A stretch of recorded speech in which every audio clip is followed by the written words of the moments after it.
ప్రజలందరికీ కూడా నమస్కారం తెలియజేసుకుంటా ఉన్నాం. మొన్న జరిగినటువంటి 2023 సాధారణ అసెంబ్లీ ఎన్నికల్లో మరి క్షణికావేశం అనాలనా లేదా చారిత్రాత్మక తప్పిదమానాలు అర్థం కావట్లేదు. సరే కొద్ది పార్టీ ఇబ్బందుల వల్ల పార్టీని వీడిపోయి తప్పుదోవపోయినామనే ఒక భావనకు రావడం జరిగింది. మార్పు పేరు మీద మరో దోపిడీ మెదక్లో ప్రారంభమైంది. గత 19 నెలలుగా మేము అనేక రకాలుగా, నేను కానీ నరేంద్రన్న కానీ, సరే పదవుల విషయం దేవుడెరుగు, కనీసం ఆత్మగౌరవం మర్యాద కూడా లేనటువంటి పరిస్థితిని చూసినటువంటి పరిస్థితులు ఉన్నాం. మేము అక్కడ గెలిచిన 2 నెలల నుండి గెలుపు కొరకు పనిచేసేటువంటి ఏ వ్యక్తిని కూడా ఆదరించకపోగా కనీస మర్యాద గౌరవాలు లేకున్నట్టు చూసినటువంటి పరిస్థితిని మేము అనేక రకాల ఇబ్బందులు ఎదుర్కోవడం జరిగింది.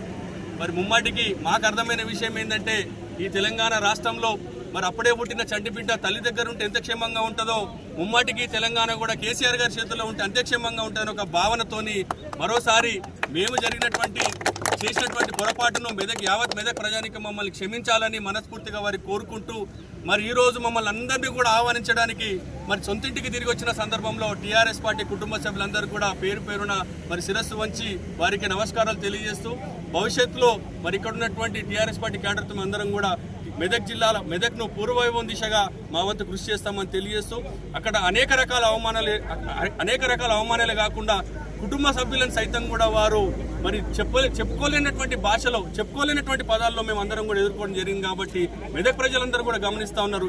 ఏది కోల్పోయారో మరి ఏదైతే కరెక్ట్ అనేది కూడా మెదక్ ప్రజలకు కూడా ఇప్పటికీ అర్థమైంది. కాబట్టి మెదక్ ప్రజానికి అందరికీ కూడా మేము శిరస్సు వంచి నమస్కారాలు తెలియజేస్తూ, మరి ఆనాడు మా వెంట ఉన్నటువంటి మెదక్ ప్రజానికానికి కూడా భవిష్యత్తులో కూడా మాతో పాటు మరి ఆశీర్వాదాలు ఉంటాయని చెప్పేసి ముమ్మాటికి మాతో పాటు కలిసి నడుస్తారని చెప్పి ఆశిస్తూ, మరి కాంగ్రెస్ పార్టీని వీడి ఈరోజు టీఆర్ఎస్ పార్టీ చేరుతున్న సందర్భంలో హరీష్ అన్న నాయకత్వంలో, పద్మక్క నాయకత్వంలో, మరి కేసీఆర్ గారి నాయకత్వంలో అందరం కూడా పనిచేయడం సిద్ధమైనామని ఈ సందర్భంగా తెలియజేస్తా ఉన్నాం.